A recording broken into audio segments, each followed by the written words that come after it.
Hello and welcome to Todd Talk, where insight meets inspiration. I'm your host, Todd Hiller. I'm an author, speaker, and longtime community leader, here to guide you on a journey towards fulfillment and balance. In every episode, we'll explore ways to fill life's emptiness, helping you uncover practical tools to create harmony, purpose, and happiness. Whether it's thriving in your career, nurturing personal growth, or simply finding joy in the everyday, Todd Talk is your space for real conversations and actionable advice. So let's thrive together, personally, professionally, and beyond. This is Todd Talk, and I'm thrilled to have you here.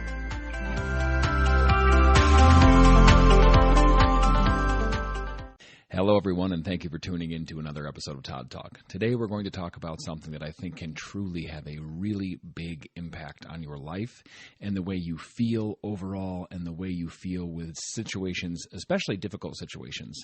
And so we're going to talk today about controlling your reactions and maybe even the triumph of controlled reactions and how much they can affect you and how much they can affect you positively and bring you to a place where you feel a little bit better about the things that you're walking through in your life. It has been said, and it's true, that we cannot control the actions of other people. But what we can control is our own reaction to the circumstances we are presented with and the situations we end up in. And I'm here to tell you that the first time you successfully control your reaction and you let the feelings of frustration or anger or sadness or resentment or whatever it is pass you by, the triumph you will feel the next day and sometimes even just a few hours after is incredible. And it will give you more inspiration to do it again, to control your response to something else, and to give yourself permission to not react. It can be so freeing and so gratifying. And in most cases, you might even feel a little bit silly that what you had previously thought about reacting to so extremely was something you really didn't have to react to all that extremely at all. I have found that when it comes to emotional reactions, moments matter. That space in between matters. The moment that something is said or heard or thought of, the emotion sometimes that we feel can be extremely high. We can go from 0 to 1,000 in a split second. But the more moments that pass, usually things seem to get a little bit easier or a little bit better. And more specifically, the more moments that pass without you reacting negatively give way to a natural diffusing of the situation. No one cares today about an argument that they had 5 years ago. Most of us don't remember. Now, some of us may care in extreme cases, things that were truly life-changing and things that happen that we just can't let go of. We'll probably have an episode on letting go of things too, because there's a lot of grace and a lot of beauty that can come out of that. But so some may care in extreme cases, but for the most part, the moments that pass by matter. They help us realize that our initial response was either an overreaction or that even if what we felt was warranted or what we thought we felt was warranted, what we feel now after not giving into the immediate knee-jerk reaction is so much more muted and diminished than what we previously felt. And this will happen with anger, with resentment, with jealousy, with spite, with pride. It happens with all the big emotions that we feel when we are triggered by certain circumstances or situations. And here's where the real power lies. The ability to let go before something ever has the chance to take root inside of us. Think about how much emotional weight we carry simply because we react in the moment and then spend hours or days or even weeks justifying what we felt and why we felt the way we did. It takes a lot of energy, a lot of emotion, a lot of time. But if we let the moment pass, if we allow ourselves the space to breathe and assess before we engage in that emotion and that feeling, oftentimes we find that there was really never a need to react in the first place, or at least probably not a need to react as severely as we did. I've started looking at emotional reactions like waves. When something happens, something that upsets you or frustrates you or catches you off guard, there's an initial surge, that big, giant, powerful pull, urging you to respond immediately. Right now, your body says, let's go. We need to react to this. We need to find a way to get through this because this has made me really angry. Here comes this giant wave and this giant surge and this huge, overwhelming feeling of this emotion. But if you can hold steady, if you can let the wave crest and build up and then fall, you'll notice that pull weakens. Now, the situation itself has not changed. Everything is still the same. It's just been a couple moments since you've heard what you heard or experienced what you experienced. So the situation is exactly the same, but your relationship to the situation is definitely different. Now you're no longer being dragged down by the tide, so to speak. You're not being pulled under. You're not being pulled away or pulled towards that really extreme reaction. You get to stand firm and choose how you respond to it, if even responding to it at all. And this is one of the things that will make you feel so powerful, because having control and power over your own emotions is something that I think a lot of us struggle with. Now, when things happen, we can't control our initial emotion. Sometimes hearing things, seeing things, understanding things, it just hits us and our body feels the emotion. You can't take that away from yourself. You hear sad news, your eyes might fill up with tears. You hear sad news and your chest gets heavy and you really feel for the person that you're hearing the bad news about. We feel happy, something good happens or someone tells us exciting things, and all of a sudden we get that tingling in the back of our nose where we feel happy and excited and we feel light in the chest and like we could lift right off the ground. So those things that happen, you can't control what your body initially feels. That emotional bang, that, hey, here it is, here's what my body's going to feel. It's a chemical, neurological, deeply rooted reaction. That's going to happen. That's going to be no matter what. So please understand when we talk about this that I'm not telling you or expecting you to ever be able to take that part away, because that part will always exist. It's human nature. We as humans and we as creatures have hearts and souls, and we feel things deeply, and some people feel them deeper than others. But at every single level, when we hear different types of news, good, bad, sad, exciting, happy, strange, mysterious, whatever it is, we have that initial reaction to it and we have that initial feeling. So the feeling is going to exist. You have to understand that. You have to say, okay, this is going to be the feeling. I get it. I know what this feels like. However, you can either increase or decrease that feeling and the intensity of that feeling by the way you react to something. And there's so much power in that also, because if you want to increase the feeling of happiness or something good and something exciting, you can do that. You can say, hey, here's how it made me feel. This is great news. This is wonderful. It makes me feel so happy and excited. Then feed it. Go ahead and have that big reaction. Let yourself react in a positive way and say, yes, absolutely. This is beautiful. This is amazing. It makes me so happy. Let your body feel light and your heart feel happy and your brain feel excited. Let those things wash over you. That's a beautiful thing to do. So when you hear good things and you hear that good news, and when you want to react to that, go ahead and let yourself react to it. It's a beautiful thing about being human. We get to feed and give into lots of things. Now, that very fact that we are human and we have the ability to feed into our emotions and literally feed them things and give them attention to let them grow also means that if it's something bad or negative or upsetting or frustrating or that brings about spite or anger or jealousy, we also have the ability to feed those, but those are the things we shouldn't feed. You have to starve those. And the way you starve them and the way you stop them from growing and getting any bigger and taking root inside you and grabbing a hold of your soul and your entire mood for the day and ruining it for the foreseeable future is you starve them, you don't feed them, you take a big, deep breath, and you control your reaction to those things. And that is where we really get into the power and the triumph of having controlled reactions, because you have control. And like I said, the control goes both ways. You have the control to say, yep, I'm going to feed this exciting thing that happened to me. I'm going to feed this emotion until it makes me feel like I can fly.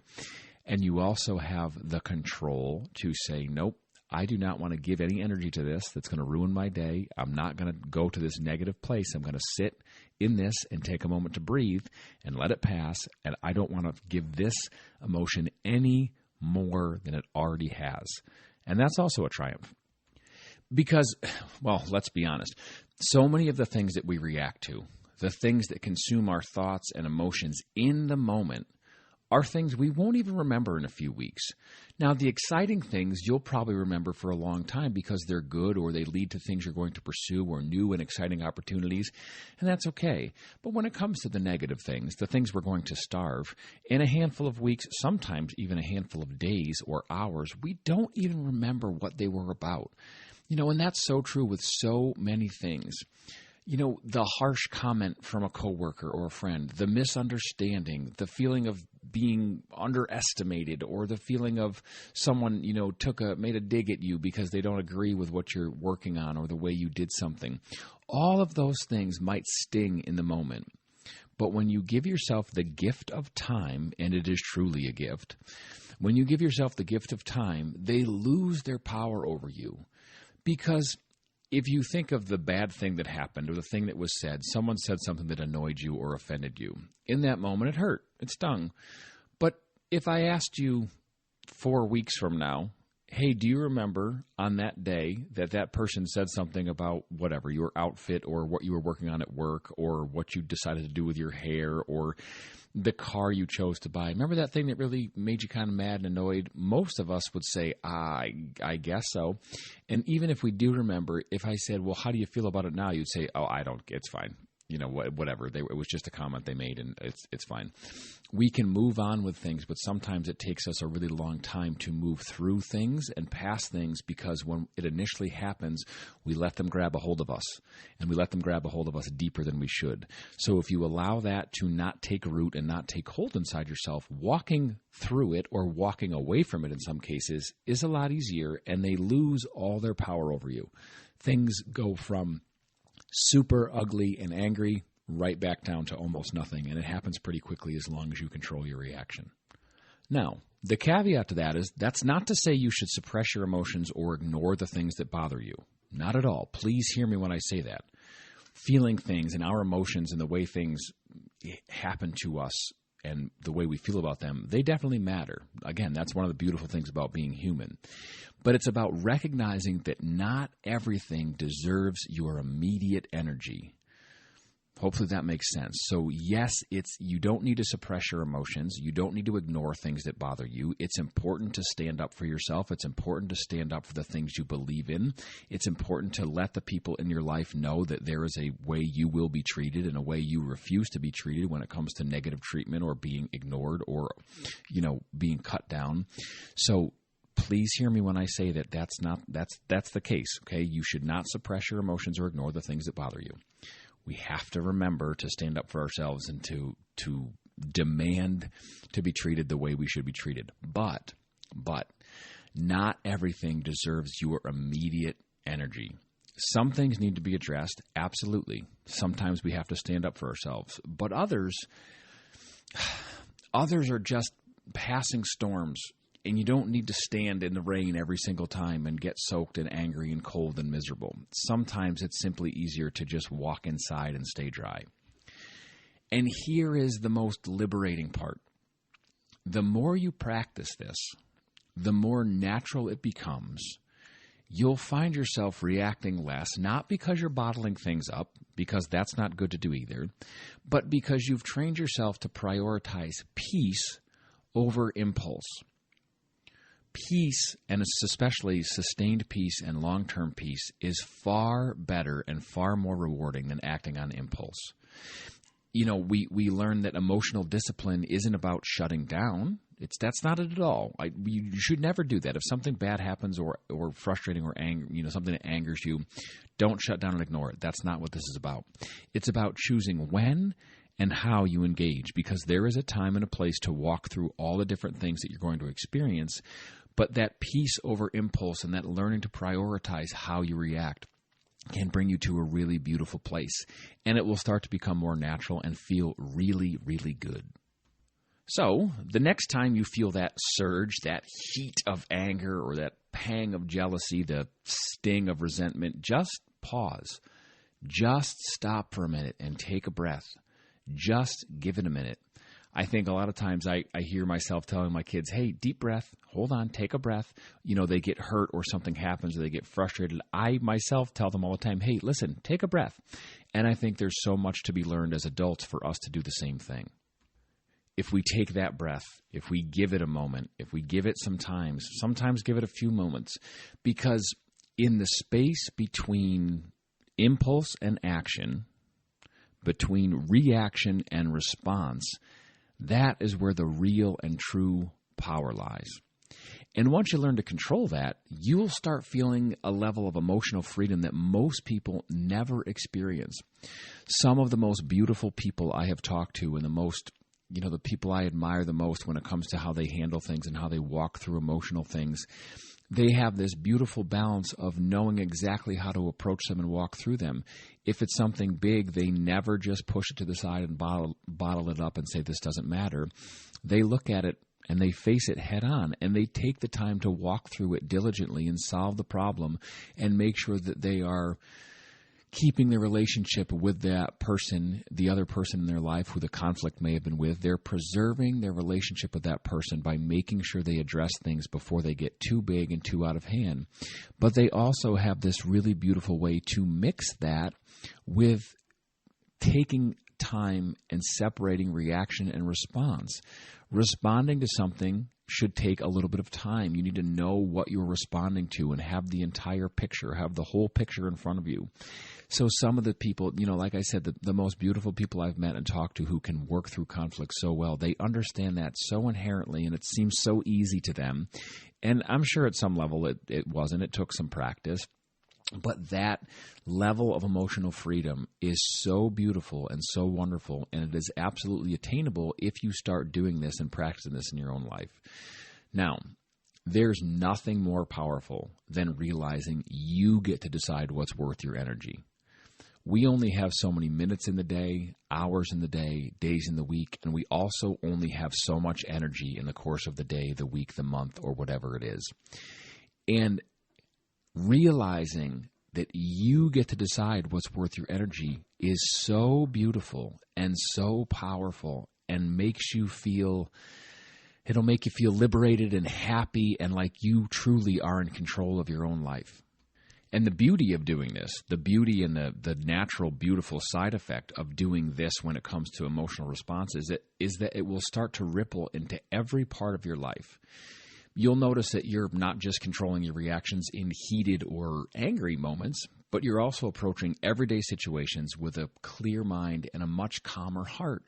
You'll catch yourself before you send that passive-aggressive text.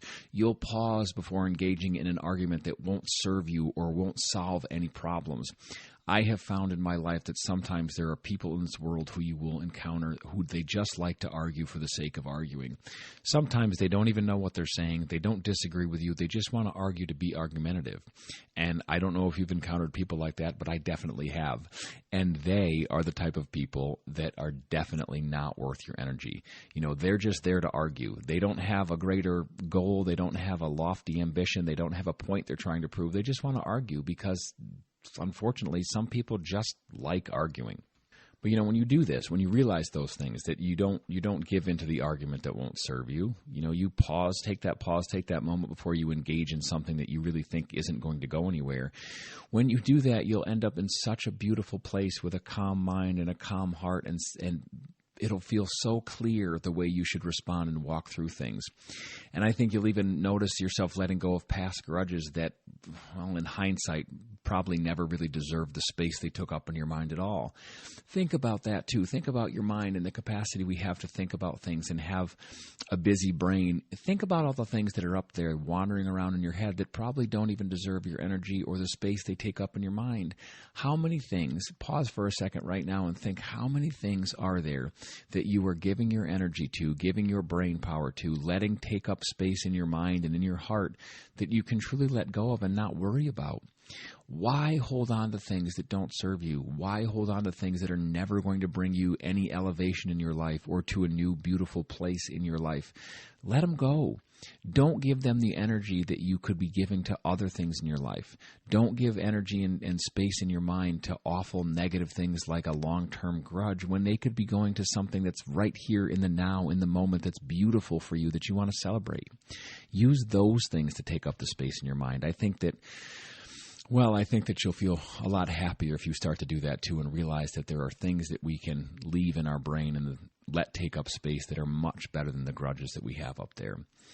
And the other nice thing about this, you know me, I'm all about serving people and how we can help others and have good relationships with those people in our lives. If you start doing this, other people will notice. The more control you have over your reactions, the more confident, composed, and magnetic is a good word, I think, that you'll become. There's something beautiful and something attractive about a person who doesn't get easily rattled, who is calm and collected, who doesn't take the bait, who can stand in the midst of chaos and still choose peace. I think that those are beautiful things to admire about a person. And if you start doing this in your own life, I think people will start to notice that about you. And please hear me when I say this. It's not about being emotionless. I am a very emotional person. I feel big things. The weather can make me feel big things. You know, on a beautiful day, especially this time of year in the springtime when the sun is warm and it's nice outside, I will be so happy and so excited and energetic. And it's just because I'm given into that emotion. I will happily feed that feeling that comes from the weather. So I am a very emotional person. However, this is not about being emotionless. It's about being emotionally powerful. There's a really big difference between those two things. I think having big, beautiful, healthy emotions is amazing. It makes people so diverse and dynamic. But being emotionally powerful and knowing how and when you will or will not give your emotional energy to certain things in your life is so beautiful and such a wonderful thing to be. Now, the other thing we should probably talk about this is it's okay to not get it right off the bat, especially at first, okay? You're not always going to do things perfectly. We've talked about this before in a podcast episode. I've talked about it before in my social media videos on Instagram and TikTok. You're not always going to get it right, and that's perfectly okay. There will be moments sometimes when something gets under your skin and something makes you so mad before you even realize it. Something just ticks you off. You hear it, and you immediately go down the rabbit hole, all right? And that's okay. I have always said before that the goal is not perfection. The goal is progress, right? I've said that before, progress over perfection and fail forward. Okay, failure is not forever. So that's okay. So if you don't get it right every single time, please don't be hard on yourself. If you end up arguing with your best friend over what color sneakers you should have bought at the store, or you end up arguing with your spouse about what brand of peanut butter is better, and you realize 2 or 3 days down the road that, wow, peanut butter is definitely not something I should have given all that emotional energy to. It's okay. That will happen. Things won't be perfect every time. I promise. I promise. I promise. I promise.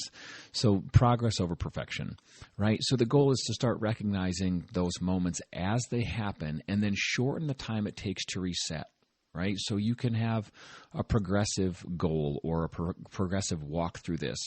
So maybe today it takes you an hour to calm down instead of the whole day. Maybe next time it's just 20 minutes. Maybe it's 10 minutes. So over time, those reactions lose their grip on you, and you become the one in control, not your emotions, not the situation, you. And that's the way it should be. I've said before, we are in charge of steering our own ship where we want it to go in our lives. And also, this is so true when it comes to our emotions. Don't let the situation have control over you. Make sure you have control over the situation. And again, you're going to feel those emotions. They're going to pop up. They're going to happen. Don't worry too much about them happening. Just worry about and focus on how you control the way you react and how you keep control over the situation. So I think we're going to end on that and wrap up on that because it's a really beautiful place, I think, to end with a forward goal or a goal going forward. So as you go about your day today after listening, I want you to try something. The next time you feel that emotional surge, the frustration, the irritation, the anger, the impulse to snap back or defend yourself, just pause for a second. Just stop. Take a breath and ask yourself, will this matter in a year? And ask yourself, will this even matter next week? And if the answer is no, then maybe, just maybe, it's not worth giving away your peace. If it's not going to matter in a day, in a week, in a month, in a year, maybe it's not worth giving away your peace at all. Because at the end of the day, your peace is yours to protect. And the more you guard it, the stronger you will become. Thank you, folks, as always, so much for listening. I hope you can walk forward with this message today and have a beautiful, beautiful rest of your day, your week, and forever and ever keep on moving forward and believing in yourself. Thanks so much for being here, and have a fantastic rest of your day.